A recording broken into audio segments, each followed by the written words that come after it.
అనుకున్నప్పుడు అందరూ ఏమన్నారంటే మీరు వస్తే ఇది మాకు ఈ రిలీఫ్ ఆపరేషన్స్కి ఇబ్బంది అయిపోద్ది మాకు, దయచేసి మీరు ఈ రిలీఫ్ ఆపరేషన్ మీరు అడ్డమైపోతారని చెప్పేసి వారి సూచన మేరకు నేను ఆగిపోవాల్సి వచ్చింది.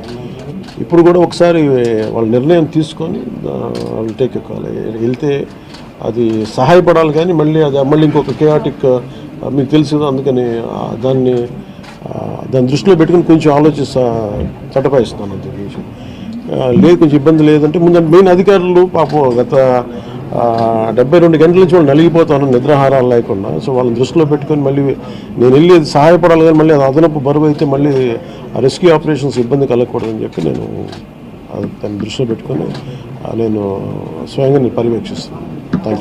4 రోజులుగా పవన్ కళ్యాణ్ ఉప ముఖ్యమంత్రి రాలేదు, ఎక్కడ వెళ్ళని చెప్పి విపక్షాలు ఆరోపణ చేస్తున్నాయి, బాధితులను పట్టించుకోలేదని చెప్పేసి ఆరోపిస్తున్నాయి. ఏం చెప్తారు? ఫిజికల్గా మీకు కనిపించడం పద్ధతి